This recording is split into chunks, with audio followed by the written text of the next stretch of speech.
Long gone are the days when I had the luxury of a bank of deep fryers on the Ark Royal or HMS Illustrious all burning away at 400 degrees all day long.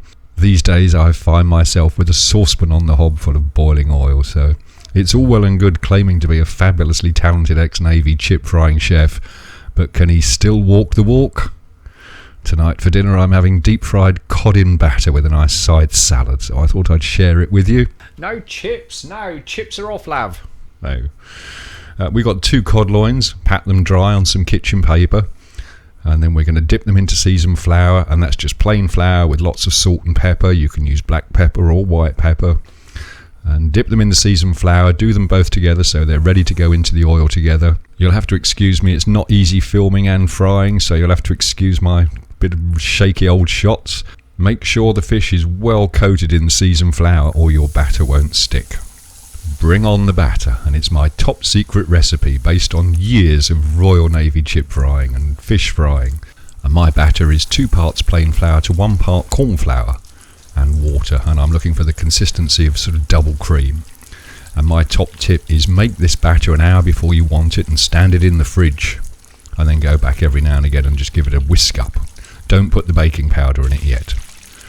And 10 minutes before you're going to start frying, put in half a teaspoon of baking powder, give it a good old whisk and let it stand for a minute.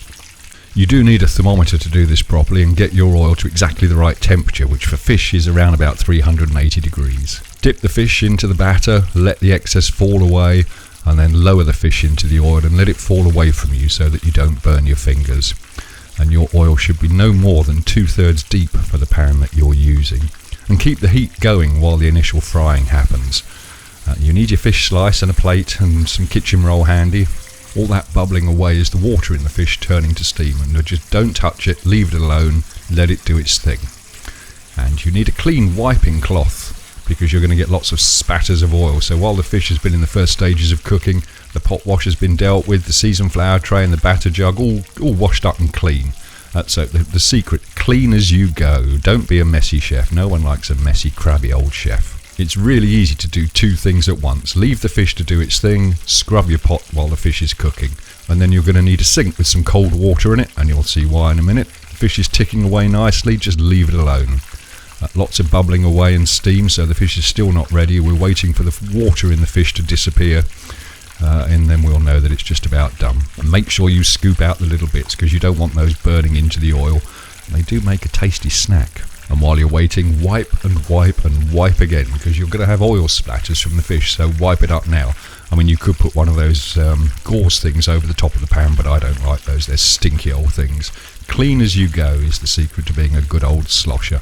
Wipe it clean and then wipe it clean again. We don't like crabby chefs. I think we're pretty much there. And as I say, don't do this without a thermometer. You will burn the house down or have really soggy, horrible fish. You want to know the temperature of your oil before you put it in there. That is the key.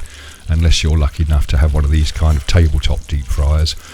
One of these oil thermometers or sugar thermometers, a couple of quid. And I think we're just about there. Oh, chef, that looks lovely. Dip me in batter too if you fancy, I don't mind. That's a cracking bit of fish. That's good enough for Jehovah. Have another wipe round. Don't be crabby. No one needs a dirty chef. But for fuck's sake, don't wipe the pan off the top of the cooker or you will be in the shite. And while the fish has finished cooking, we've cleaned the pot wash of dishes, all ready for the next round. Clean as you go is the key.